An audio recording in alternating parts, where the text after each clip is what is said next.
안녕하십니까. 이번에는 이제 그 단독 취재로요. 마흔이 가고요. 그 다음에 김동연이, 두 명하면 그 진짜 우리 그 좌파 중에 좌파입니다.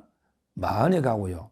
그 다음에 그 김동연 두 명의 그 충격적인 과거 판결 두 개를 파헤치는 이런 이제 그 단독 취재입니다. 제가 또 방송하면 막 여러 군데 인용할 것 같아요. 유튜브에서. 근데 첫째 마흔이기가요. 원래 서부의 부장이잖아. 서부의 마흔이기가. 근데 이자가 옛날에 뭐 강기갑이나 그쪽에 그 공소기각 쓰인 거 있잖아요. 옛날에 막 국회에서 활극 이거는 많이 알려져 있잖아요. 근데요 최근에요 엄청나게 또 충격적인 판결을 했습니다. 뭐냐, 이자가 마흔의 기간인데 그 부장들도 단독 부장이 있거든요. 형사 1단독 부장 판사도 단독한다고 요즘은요. 그때 형사 1단독 할 때요 어떤 사건이 있었냐, 북한 탈북자 인권단체 있잖아요. 그 이름이 그 나우입니다. NAUH 나우UH 이게 그 북한 인권 단체입니다. 거기에 그 누가 대표로 있었느냐, 바로 이제 그 지성호 이분이 많이 들어봤죠. 이분이 그 국회의원도 지냈잖아요. 국회의원. 그리고 이게 이북오도가 있어요. 우리나라에 행안부에 이북오도. 그중에 그 함경북도 지사거든요. 지성호. 우리 잘 알잖아요. 탈북민 출신으로 이제 국회의원까지 했잖아요. 이 지성호 이분이 북한 인권단체 나우 이걸 이게 그 설립했는데, 초창기에 워낙 처음 시작할 때는 뭐 해계처리나 기준을 정확하게 법을 숙지 못할 수도 있거든요. 그래가지고 이게 그 회계를 이게 제대로 신고나 우리 뭐 기부금품을 좀 후원금 받을 때요. 후원금 받을 때 뭐 1,000만 원 넣으면 보통 신고를 받으라. 광역단체장이 그 허가를 받으라. 이런 게 있잖아. 이런 거 잘 지키지를 못해, 처음에는. 왜 그러냐면 이게 후원금이 얼마 들어올지도 모르고 1,000만 원이 넘을지 안 모르잖아. 보통 이게 유튜브들도 후원금 받잖아요. 유튜브들도. 그러면 이게 신고를 좀 이게 미비할 수가 있는 거예요. 큰 죄는 아니야. 왜? 후원금이 조금씩 들어온 게 액수가 쌓이면 한 번에 1,000만 원 이게 아니니까 허가를 못 받는 경우가 많거든. 근데 뭐 횡령한 것도 아니고 뭐 예를 들어 이게 윤미향, 돈미향이처럼 이게 불법한 것도 아니야. 그냥 초창기에 처음 출범할 때 그게 약간 행정 규정을 어긴 거죠. 이런 경우는 이게 처벌도 잘 안 하고요. 지도하거나 이게 벌금 조금 때리거든요. 많이 안 때려요. 왜? 고의성이 없고요. 뭐 불법 자금 횡령한 것도 아니고 인권 도와주는 거니까 기소예로 보통 끝납니다. 기소예로. 이건 확실해요. 근데 이걸 또 탄압한다고 이게 수사례가 기소를 했어요. 기소를 왜 신고 안 받고 후원금 모았니? 이거거든요. 인권단체가. 그래서 기소를 한 것도 이게 문제인데, 문제는 이게 그 검사가 이게 그 500만 원을 구형한 거예요. 이것도 이게 좀 탄압이라 봐요. 북한에서 넘어오고 이게 후원금이라는 게 그 규정도 잘 모르고 또 이게 어떻게 얼마 들어올지도 모르니까 뭐 제가 보기에 불법이 거의 없다고 저는 보거든요. 기소예 정도 감이란 말이에요. 그런데 검찰이 500만 원을 구형했다. 자, 우리 속된 말로 구형량이 보통 2분의 1에서 3분의 1입니다. 이건 뻔하잖아. 교도소에 있는 사람 다 알잖아. 법조인들끼리. 구형량의 2분의 1에서 3분의 1이 형량이다. 보통 이렇죠. 그러면 이게 500만 원 구형하면 보통 이게 벌금 200. 잘하면 이게 뭐 이런 거를 선고유예 줘야지.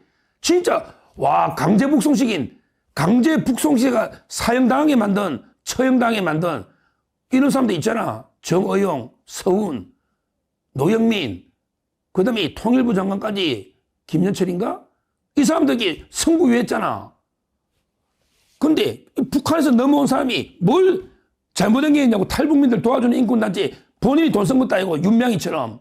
그러면 이게 500만 원 구형도 과하면 선고유예하게 벌금 뭐 1, 200. 이게 상식적인 판결이야. 근데 놀라지 마십시오. 마흔애기가 와, 500만 원 구형인데 얼마 때렸다? 4배. 2천만 원 벌금 때려. 이게 만행입니다. 이게 판사입니까? 이게 판사냐고요. 탈북 단체에 인권운동하는 북한에 500만 원 검찰이 구형했는데 2천만 원 4배를 떼는 게 이게 만행입니다. 이런 놈이 헌법재판관 하면 되겠습니까?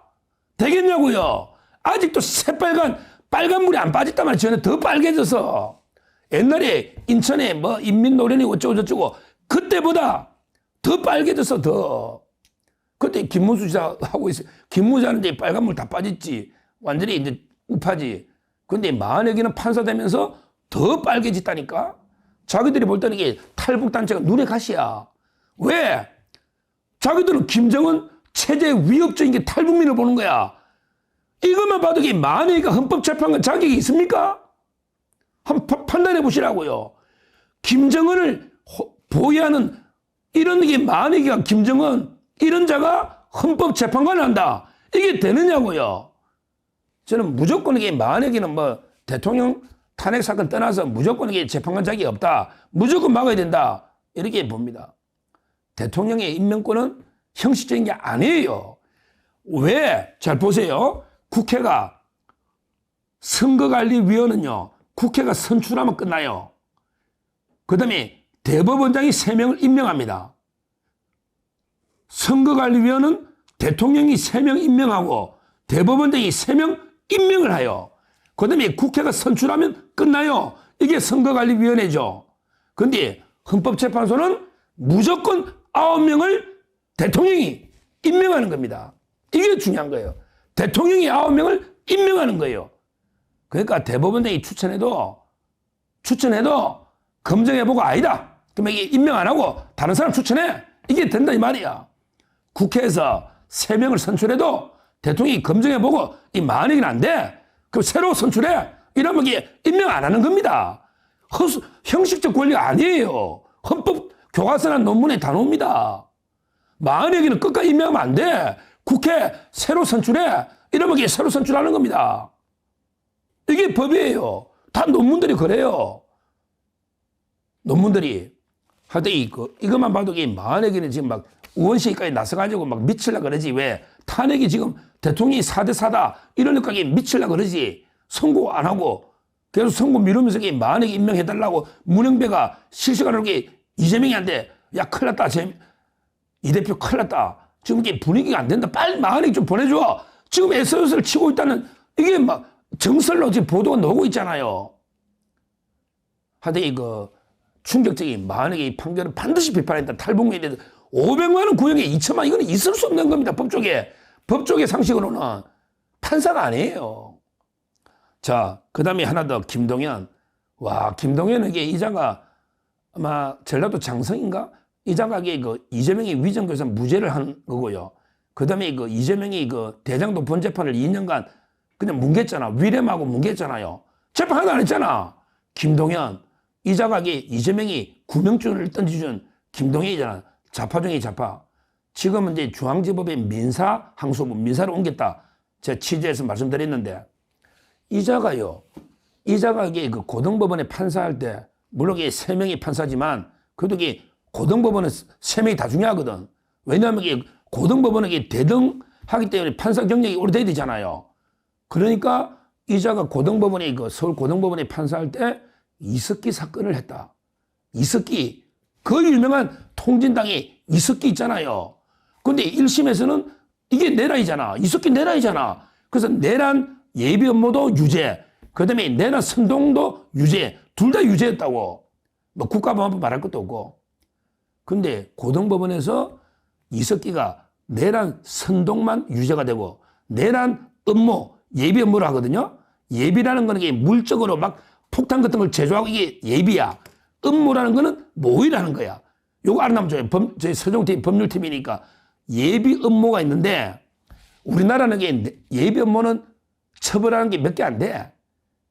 아주 중대한 범죄만 예비 업무를 처벌한다고. 내란 예비 업무, 그 다음에 살인 예비 업무, 그 다음에 강도 예비 업무는 처벌해. 근데 강간 예비 업무는 없어. 이런 거 상처를 안 나면 좋아요. 예비 업무는 처벌하는 게 방화 예비 업무가 있어. 한 5개 정도 돼. 저희가 법률팀이니까 제가 상식적으로, 그럼 이게 예비는 뭐냐? 물적으로 준비하는 거야. 물적. 업무는 정신적으로 서로게 야 우리 하자 모의하는 게 업무야. 아시겠죠? 근데 이석기 통진당 이놈들이 막 그냥 선거 계획하고 북한하고 내통해서 그 누가 봐도 업무 맞잖아. 예비역 업무 중에 업무 맞춰 꾸몄잖아. 이 통진당 이석기가 그 경기동부연합 거기에 정지상이하고 그다음에 그 우리 김현진가 그 보좌관 있잖아요. 수석 보좌관 이재명이 그게 다 경기동부연합과 이석기가 연합된 거거든. 그때. 근데 이걸 무죄를 한 거예요. 이석기에 대해서 내란 업무는 모의를 안 했기 때문에 무죄다. 이게 김동연입니다. 그래서 3년 깎아줬잖아요. 원래는 이게 12년인데 9년을 3년 깎아줬잖아요. 일부 무죄 해가지고. 이게 김동연입니다. 어떻게 이석기를 내란 업무를 무죄를 해준 이게 김동연 판사다 이 말이에요. 충격적인 판결이다. 이런 게 우리 좌파 사법 카르텔은 확실하게 척결해야 안 되겠습니까? 김동연도 다시는 형사사건 못 맞게 응징해야 된다. 오죽하면 이게 뭐 체포명단 저는 그게 조작이라 보지만 대통령이 이름이 나오잖아. 김동연. 대통령도 미워하는 거는 맞는지 모르지. 근데 어떻게 판사를 체포합니까? 그거는 뭐 조작, 홍장원의 메모는 조작인데요.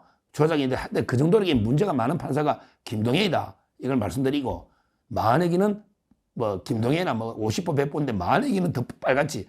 가장 제가 보기에 우리나라 판사 중에 가장 빨간 놈 두 놈 꼽으라면 이게 쌍마입니다. 쌍마. 만혁, 마성영 다 서부에 있죠. 쌍마 두 명의 맛이 이게 가장 좌파야. 그 두 명이 거의 동기거든. 운동권. 서울대 다 인문대 이쪽이 다 동기들이야. 제가 만혁 잘 알잖아요. 김문수도 잘 알던만 만혁이 같이 활동했으니 판사 되고 더 빨개져서 더 빨개졌다고. 하여튼 그 충격적인 두 명의 그 판결 이걸 제가 말씀드리고 상세하게 이제 취재해서 내용을 앞으로 그 어떤 경우든 만약에는 재판관에 임명해서는 안 된다. 다른 건 몰라도 절대 안 됩니다. 그 다음에 김동현이 이자도 저는 철저하게 어떻게 보면 징계를 해야 되는 거예요. 2년 동안 한 게 없잖아요. 한 게 없잖아요. 아마 위정교사는 고등법원에서 이제 파기되지 않을까. 이렇게 예상이 되고 이런 좌파 사법 카르텔, 좌파 판사들은 빨리 쏟아내야 된다. 오히려 판사 하면 안 되죠. 이사들에게 제명에 탈락시키든지 쏟아내야 된다. 이렇게 말씀드리고 그 두 개 판결을 말씀드렸으니까 본질을 제대로 해야 된다. 이렇게 말씀드립니다. 감사합니다. 저는 오로지 국민 여러분만 믿고 신명을 바쳐 자유 대한민국을 지켜낼 것입니다. 저를 믿어 주십시오. 감사합니다.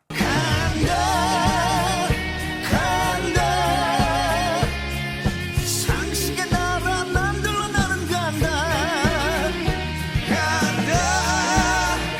간다. 서자도